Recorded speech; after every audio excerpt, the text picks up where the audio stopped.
Yo, what's good, my fit fam? This your favorite dietitian student here, and today we're gonna dive deep into the world of supplements.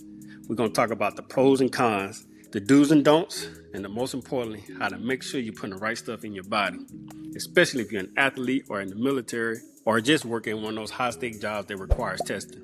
You gotta know what you put into your body, fam. But before we do, make sure you hit that like, subscribe button, and smash that notification bell so you don't miss out on videos like this. So let's talk about it. Y'all know we're constantly bombarded with ads for the latest miracle pill or that one pre-workout that's going to take us to the next level. But do we always know what we're taking?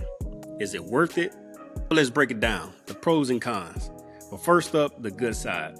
Supplements can be super helpful when you're lacking in certain areas or when your diet just ain't cutting it.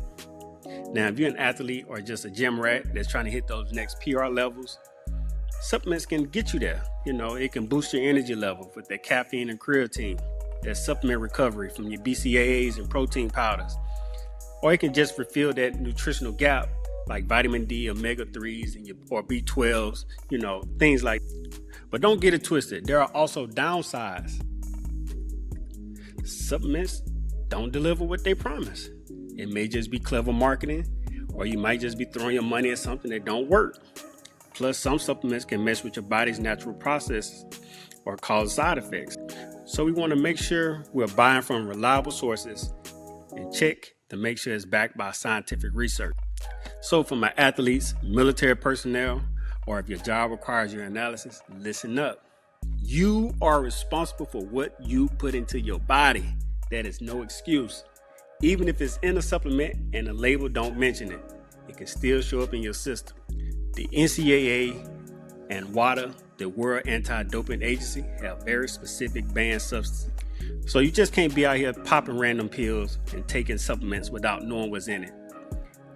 I'm going to tag some links below, the NCAA banned substance list and the WADA prohibited list, to help you avoid any of these problems. And remember, these lists get updated annually, so you got to stay on top of things.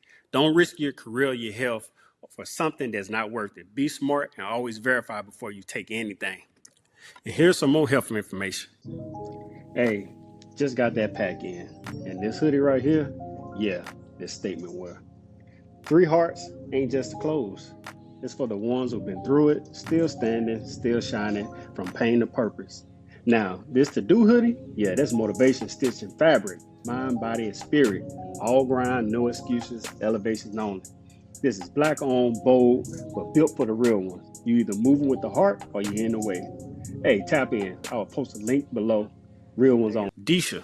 DSHEA stands for Dietary Supplement, Health and Education.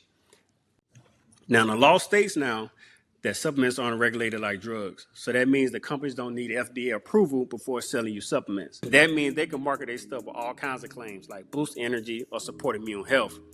But they can't say things like cure or treat diseases. So it's up to you to make sure you do your own research. But I'm going to link it below, the FDA on label claims for supplements, in case you want some more information on that. Now, big question that I'm always getting asked: should I be getting nutrients from food instead of supplements? And you know the answer is yes. Real food is always the way to go.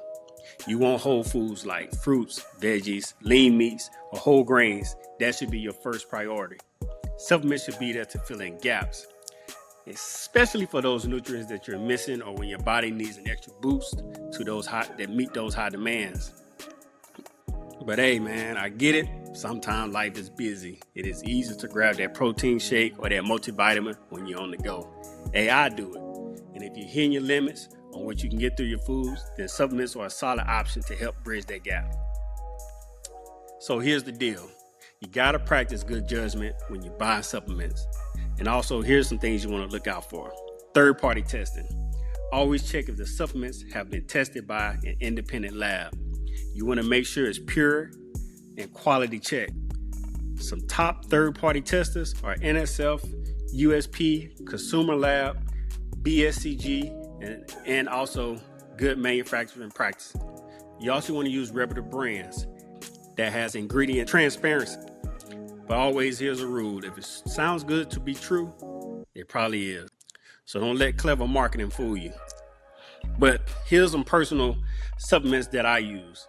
The two supplements that I use is Planta by Brosia Collective and True Energy by True Supplements.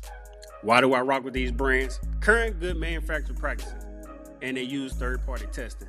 That means what's on the label is in the scoop, no banned substances, and it's safe for athletes, military, and anyone that can't afford for guessing. So remember, it ain't about the hype, it's about the trust. Your health and your future depend on what you put in your body. So choose brands that respect that. All right, so that was the lowdown on supplements, banned substances, and staying on the right track. Remember, you are responsible for what goes into your body. So stay informed and make good choices. Until next time, stay fuel, stay healthy, and keep moving. Until next time.